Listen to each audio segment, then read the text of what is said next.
it's birthday, you know.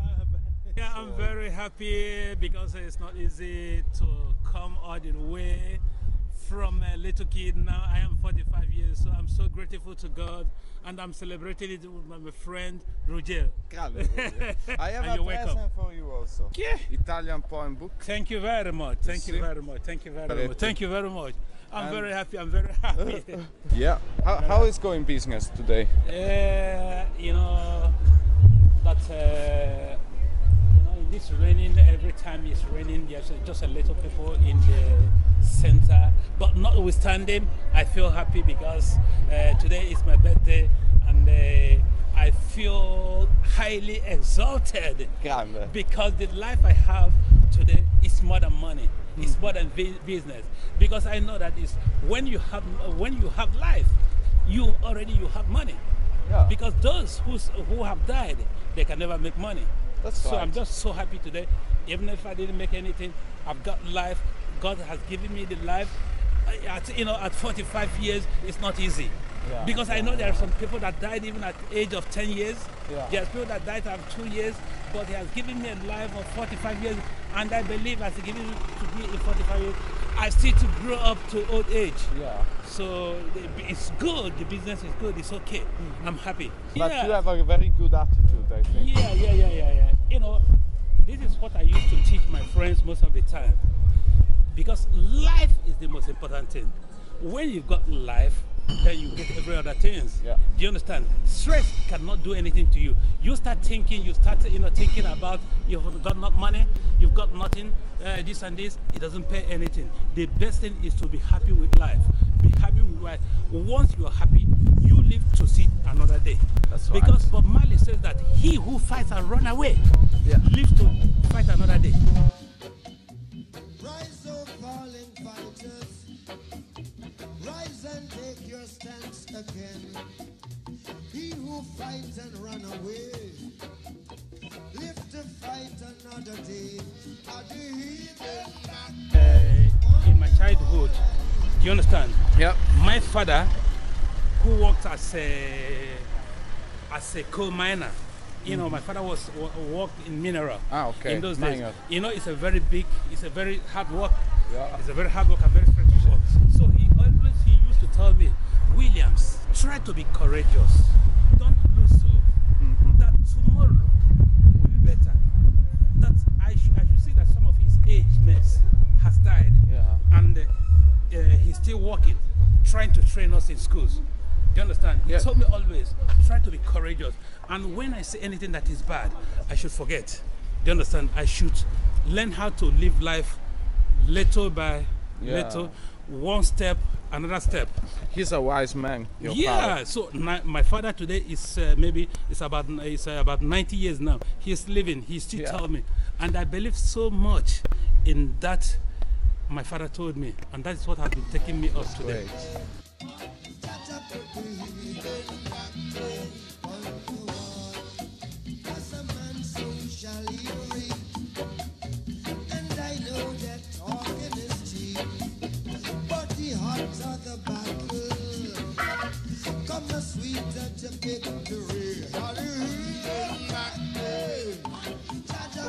A lot of people talk of money. A lot of people talk of money. But I know that really that money is important. But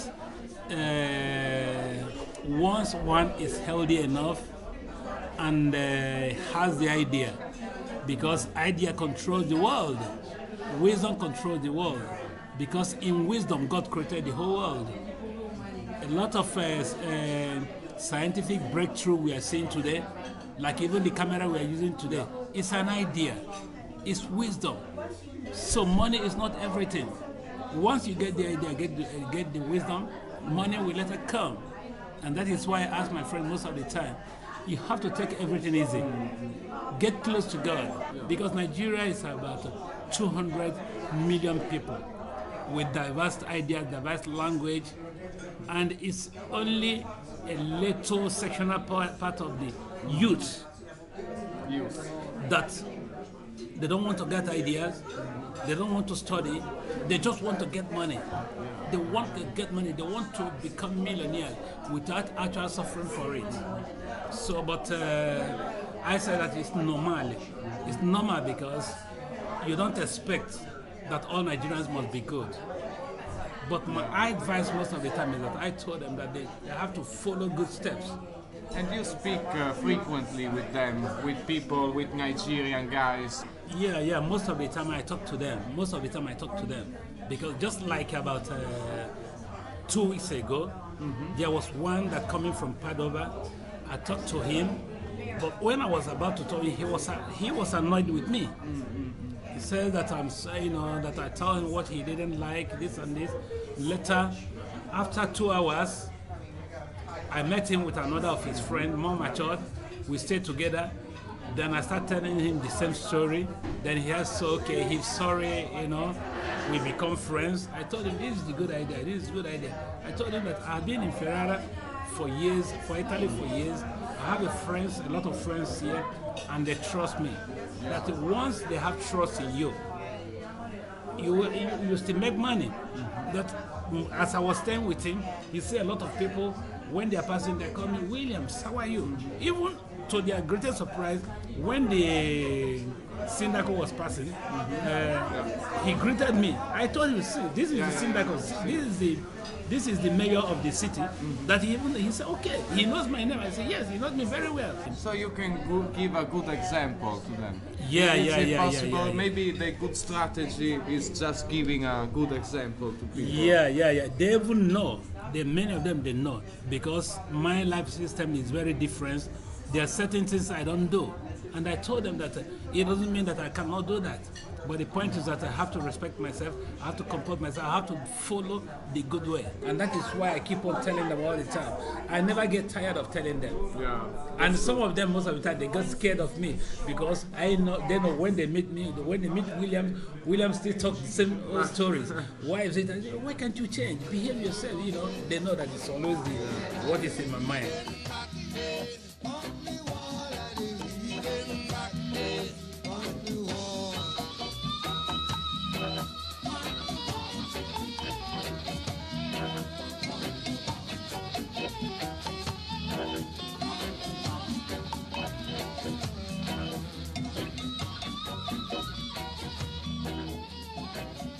Italy is a country I've seen that they are so accommodating. Their hands just like this. We need you. We are together. We are friends. So far, you do the right thing. So far, you do legal something.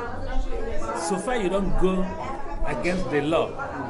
So it's I've been to Bulgaria, Yugoslavia, Hungary, France, Germany, and all these things. Now finally I came to know that one is that Italians, they are good-hearted. They are good-hearted. They have what is called human sympathy. Yeah, we need they need some changes because they have to educate the people. They need to educate the people the more, so that the people will actually understand what they needed to do. Because a lot of people have seen their problem is that they don't understand the right thing to do. You have to educate them political. Because I know there are some people here, whenever there is an election, they don't go to vote. I asked them why. They said that thank you very much. That even when they do the voting, it doesn't change anything. I keep on telling them that your vote can make a change. Yeah. That's right. Yeah. So it's very important. They don't know. They say, okay, they get annoyed. Why are you getting annoyed? You don't get annoyed. You will have to vote. Exercise your franchise. In English, it's called franchise. So, what's the solution for Italian youth? Yeah, the solution is that they have to get them more educated. They have to take them out of the city so that they will understand, mix up with other tribes to know what is happening. They are so closed. They don't travel. They don't travel. They don't know anything. It's incredible that a lot of them that lives here in Ferrara don't even know where Ruggero is. They have to change. At least travel.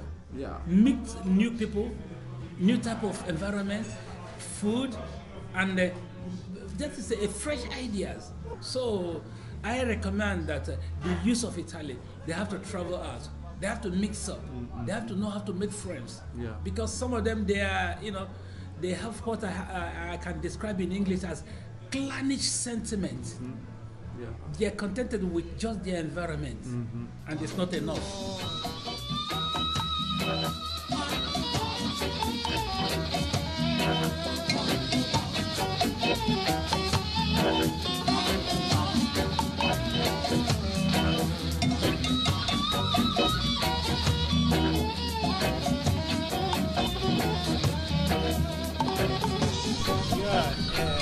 Now, the situation of Boko Haram in Nigeria has subsided a little, and because just last week the leader of the Boko Haram got wounded, and his deputy was killed. And in Maiduguri, about 3 weeks ago, about 200 Boko Haram members were caught. They battled with the military. The military overpowered them. They caught them, and 200 of them were killed. So there is a lot of quietness in Nigeria now, and the people are getting back to their life. But as a Nigerian, I have to tell you that actually what they call a religious problem is not a religious problem. It's all about politics. It's political, it's not religious war. We don't have any religious war, because everything that is happening there is politically motivated. The reason being that if it is religious war, why is it that the Boko Haram, why can they go to the mosque and kill their members? So it's political. It's not a religious problem. Because the problem in Nigeria, because in Nigeria is divided north and south. In the north, where they are predominated by Muslims, the problem is that they don't go to school. They don't study. Their ignorance. The elites use them. The politicians use them because they are not educated and they are poor. So the politicians use them, give them little money, tell them what to do. Go and kill. Go and do what? They will do it. So most of what is happening today in Nigeria is because of its ignorance. Because in the north, in the south, where I've been born, it's not like that. Because everybody is studied. Everybody is educated. So I know the right thing to do. You know the right thing to do. You cannot incite me. You cannot tell me to go and fight. I will tell you to go and fight. Even if you are rich, I tell you, no, I cannot fight. Go and fight. I know the right thing to do because I'm educated. You're educated. But in the north, it's not like that. They are not educated. And the political elites are using them. But the point is that the economic situation is so bad. Nigeria is a very rich country. The richest economy in Africa. But the point is that the leaders just useless the money for their families. They use it.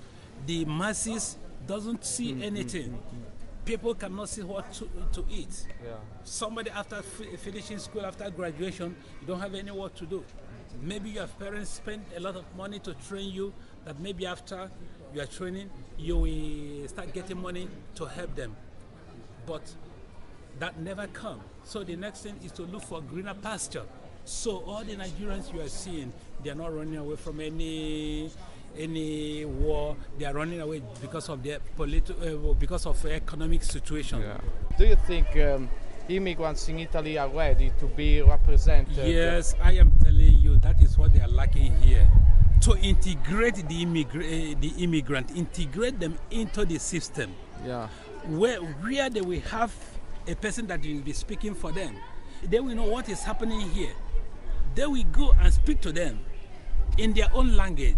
that they will understand. Yeah, he can be a bridge. Yes, from yes, Italian yes, to foreign yes, people. yes, because he is in system.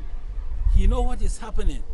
Yeah, he's not being discriminated. When it comes, he tells his people in their language, look, man, this is the situation. They will understand it better than an Italian telling them. So the most important thing is that real integration. Let them enter, let them understand. From there, integration is coming. Yeah. They will become the spokesperson of their brothers and sisters. Yes, so you cannot have integration without having representation. No, it's not possible. It's not possible. You cannot like to destroy what you have to build. I give you an example. Yeah. When you get to London, you will see a black man being an immigrant, being a driver of bus. You will see a policeman in England. He's an immigrant. You will see a lot of public places. That is what called integration. They have to get into some strategic position, decision-making body. They see things themselves. They see when it's difficult and when it's not difficult. Taking responsibility altogether. It's better to teach a man how to get a fish, how to go and fish, than to start every time you give him fish. Every time you give him fish, it doesn't help. Because any day you didn't give him fish, he'll get annoyed with you. Yeah, because if you teach him how to fish, when he go to the sea and he didn't get fish, no problem. Yeah. He know that today is not a day, it's day.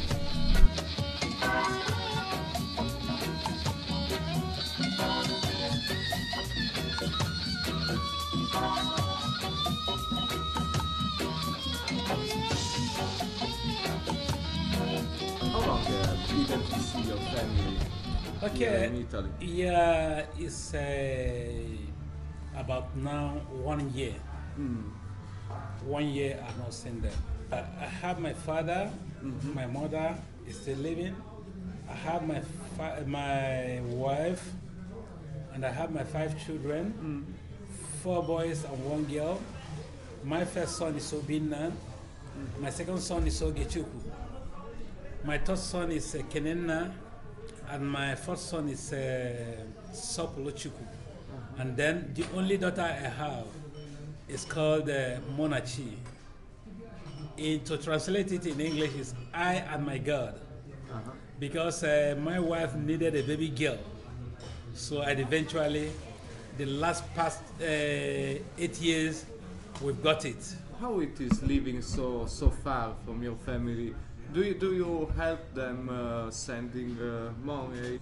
Yeah, yes, that is the purpose of my being here. Yeah, it's not so interesting that I leave my family alone. But the point is that the situation of things in Nigeria, like Nigeria, my country, is a very rich country, as you may know.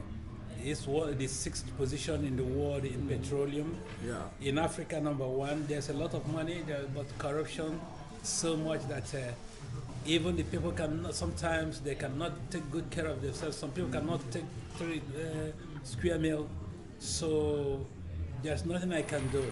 I have to sacrifice myself to make sure that I take good care of my family. Because the Bible says that any man that cannot take good care of his family, that an infidel is better than him. So that is why I'm doing a lot of sacrifice to see that I take good care of my children. My first son is in universities, the other 3 is in secondary schools, and the only daughter I have is in primary school. Is it difficult for you to provide to yourself here and to your family in Nigeria? Well, it's due to God's grace.